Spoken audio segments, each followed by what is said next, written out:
Okay ಸರಿ ಸರಿ sir, ಏನೇ ಅಪ್ಡೇಟ್ ಇದ್ರೂ ಇನ್ಫಾರ್ಮ್ ಮಾಡಿ. ಓಕೆ. ಏನಾಯ್ತು ರೀ? ಅಪ್ಪ, ಚಿಕ್ಕಮ್ಮ ಇನ್ನೂ ಸಿಕ್ಕಿಲ್ವಂತೆ. ಇನ್ಸ್ಪೆಕ್ಟರ್ ಕಾಲ್ ಮಾಡಿದ್ರು.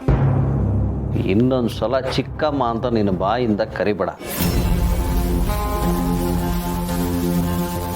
ಅಮ್ಮ ಅನ್ನಿಸ್ಕೊಳ್ಳೋ ಯೋಗ್ಯತೆ ಇಲ್ಲ ಅವಳಿಗೆ.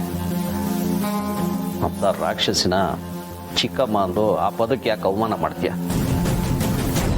ಮಹೇಶ, ಚಿಕ್ಕಂದಿಂದನೂ ಅವಳನ್ನು ಅವರು ಹಾಗೆ ತಾನೇ ಕರಿತಿರೋದು. ಈಗಲೂ ಅದೇ ಬಾಯಲ್ಲಿ ಬರುತ್ತೆ. ಈ ಮಕ್ಕಳು ತೋರಿಸಿರೋ ಪ್ರೀತಿಗಾದರೂ ಅವಳು ಬೆಲೆ ಕೊಡಬೇಕಾಗಿತ್ತು ಅಣ್ಣ. ಅವಳೊಂದು ಕೆಟ್ಟ ಹುಳು. ಆದಷ್ಟು ಬೇಗ ಅವಳನ್ನು ಹೊಸಕಾಕ್ಬೇಕು. ಸಮಾಧಾನ ಮಾಡ್ಕೊಳ್ಳಿ ಮಹೇಶ್ ಅವರೇ, ಪೊಲೀಸ್ನವ್ರು ಹುಡುಕ್ತಾ ಇದ್ದಾರಲ್ವಾ. ಇನ್ನಾದರೂ ನೀವು ಆ ವಿಷಯದ ಬಗ್ಗೆ ತಲೆ ಕೆಡಿಸ್ಕೊಳ್ದೆ ಎಲ್ಲರೂ ನಿಮ್ಮ ಕೆಲಸದ ಕಡೆ ಗಮನ ಕೊಡಿ. ಹೌದು ಮಹೇಶ, ಕೆಫೆಯಲ್ಲಿ ನಿಂತಿರೋ ಕೆಲಸಗಳೆಲ್ಲ ಮುಂದುವರಿಬೇಕು. ಅಭಿ, ನೀವು ಅಷ್ಟೇ ಆಫೀಸ್ ಕಡೆ ಗಮನ ಕೊಡಿ. ನಮ್ಮನ್ನೇ ನಂಬ್ಕೊಂಡಿರೋ ಜನರಿಗೆ ಮೋಸ ಆಗಬಾರ್ದು. ನಮ್ಮನೆ ಸಮಸ್ಯೆಗಳಿಂದ ಅವ್ರಿಗೆ ತೊಂದರೆ ಆಗಬಾರ್ದು.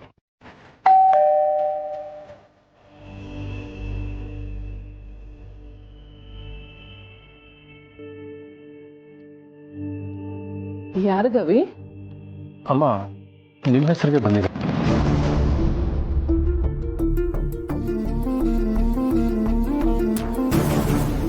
ನನಗೆ ಯಾಕೆ ಕಳಿಸ್ತಾರೆ?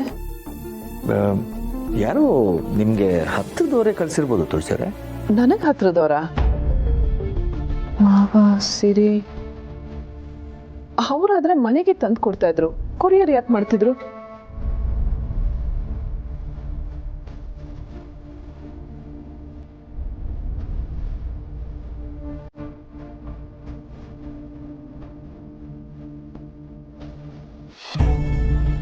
ಅಮ್ಮ, ಹೂವಿನ ಬೊಕ್ಕೆ, ಗಿಫ್ಟು, ಲೆಟ್ರ್ ಕೂಡ ಇದೆ.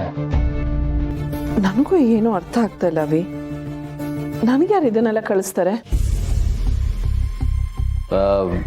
ಗಿಫ್ಟ್ ಬಾಕ್ಸ್ ಓಪನ್ ಮಾಡಬೇಡಿ. ಇದಕ್ಕೆ ಅದರಲ್ಲಿ ಏನಿದೆಯೋ ಏನೋ. ಈ ಟೈಮಲ್ಲಿ ಯಾರನ್ನೂ ನಂಬಕ್ಕಾಗಲ್ಲ. ಹಾಗಂತ ಓಪನ್ ಮಾಡದೇ ಇರೋಕ್ಕಾಗತ್ತೆ ಮಹೇಶ. ಓಪನ್ ಮಾಡಿ ನೋಡೋದ್ರಲ್ಲಿ ತಪ್ಪೇನಿಲ್ಲ ಬಿಡು. ಅಮ್ಮ, ಮೊದಲು ಆ ಲೆಟರಲ್ಲಿ ಏನಿದೆ ಅಂತ ಓದಿ. ಆ ಲೆಟರ್ ಕೊಡಿ ಅಮ್ಮ, ಅದರಲ್ಲಿ ಏನಿದೆ ಅಂತ ನಾನು ಓದ್ತೀನಿ. ಪ್ರೀತಿಯ ತುಳಸಿ.